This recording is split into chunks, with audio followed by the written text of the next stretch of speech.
X-Files, now for sale on Billet.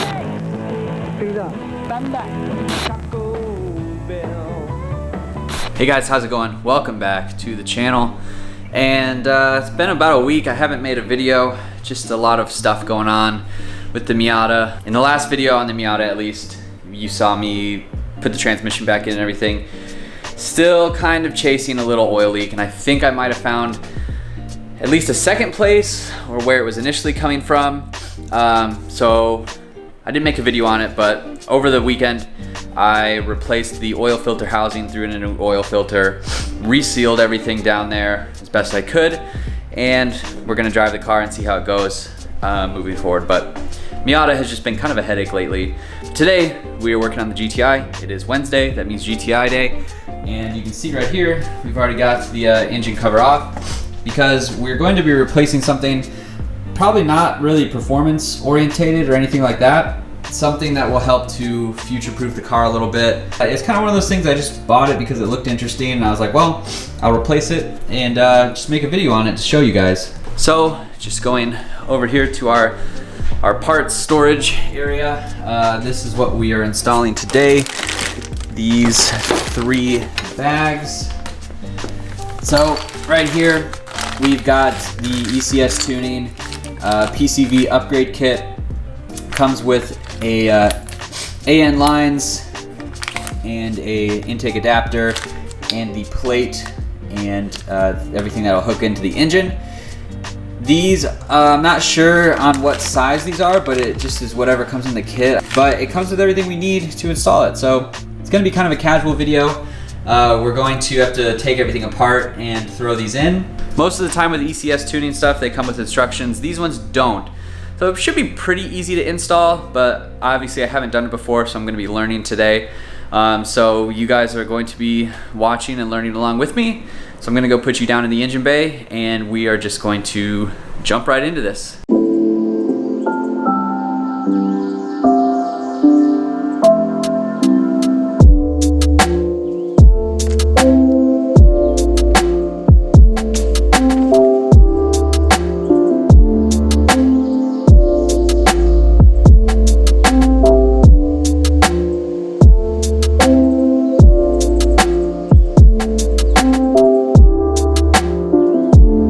Alright, so we got our turbo inlet pipe off. We need to take off the PCV hose, which is a pain in the butt to get off. But anyways, I figured I'd show you guys the kit really quick. Comes with Loctite, 2 little screws there. Comes with our plate that goes on top of the engine and our little adapter here. So what these do is we'll take this piece, put it into the valve cover. This plate sits on top, fastens it down into place like that, and then our hose will go, I believe, like this or like this. I'll have to look at the pictures of it, but then this goes into our inlet pipe and it's held in with a little clip right here. So this is definitely going to make things a little bit more serviceable when I have to take the inlet pipe off, and this is going to make things a lot easier if I need to get this hose out of the way rather than taking it all apart. So I'm gonna get this off and then I'll show you guys the process after this. All right, turbo inlet pipe is off.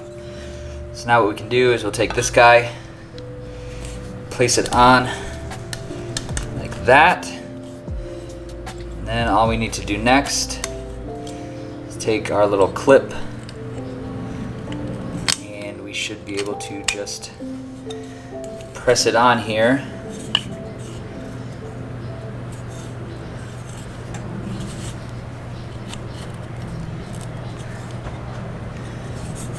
Just like that. And now it's on there nice and tight. It's not going to come off. Sealed. So now we can go on to the next part. So this is going to sit like that. So it should be in a fine position. And then we'll take our hose, connect everything up, slap it all back in the car. So far so good. Pretty easy to do without instructions or anything like that. It's pretty intuitive, but yeah, we'll keep working.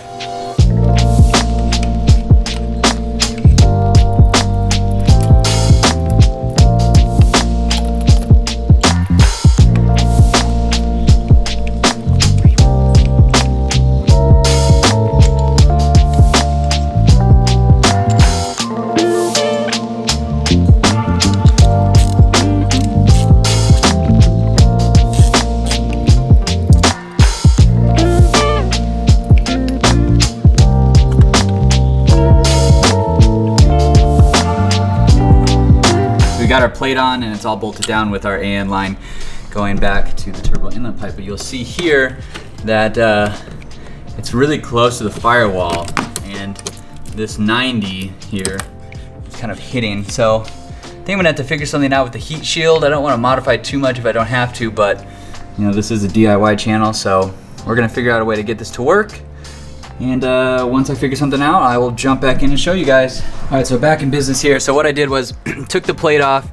I had to dent in the firewall just a little bit to get the AN hose to fit on initially. So what I did was I fit this on, ran it underneath into the top of the engine, and then had to kind of press it in. It was pretty tough to get in, but then once I got the plate on, everything is pretty secure. So now I just need to tighten down this hose back here, and we will be good to wrap this up. All right, and everything's buttoned back up. Intake is on.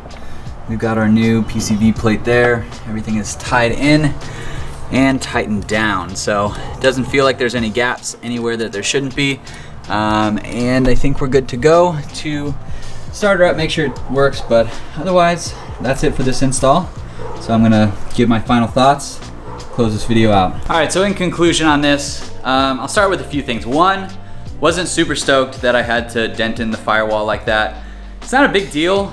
You probably wouldn't even notice if I didn't show you guys, but kind of a weird little design. I'm sure it's just my throttle intake pipe. I think it says it's for OEM and it fits OEM, so I bet if I had the OEM pipe on there, I'm sure it would have fit totally fine.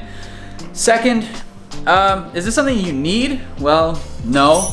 The hose that goes from your engine to your intake system, it is like plastic, so over time, yes, there's a possibility that it could crack, degrade, leak, whatever. And yes, the AN stuff with the billet attachments are way stronger, way sturdier, better quality. But this is one of those things where it's like, if you don't need to do it, if you're looking to dress up your engine bay, sure, go for it. I was kind of just looking to dress it up a little bit. It's something that was on my list from when I bought the car. I had it in my wish list and it just, you know, popped up kind of next on the list. And I was like, all right, well, I guess I'm gonna order this. So I did, and I don't regret it. I'm gonna enjoy it. It's fine. I like looking at it. I enjoyed installing it out here in the garage today. So, you know, if you need it, it's really up to you. It's not a must-have, but it's a cool piece. It's a nice kit. Besides having to make that adjustment, and that's probably just me. It could be on your car. You might not need to do that, but I don't know. Check your application. Either way, it's definitely doable. So thanks so much for watching, guys. I hope you enjoyed this video. Stay tuned for more videos on the GTI. Stay tuned for more videos on the Miata. We are gonna be trying to pump out more videos as time goes on. I took a little break. I know I missed a video, 2 videos for the whole last week, but stay tuned. I'm gonna keep working. Thanks so much for watching, guys. If you haven't already, be sure to go hit that subscribe button, join the channel. Be sure to give this video a thumbs up, leave your comments below, and I will see you in the next one.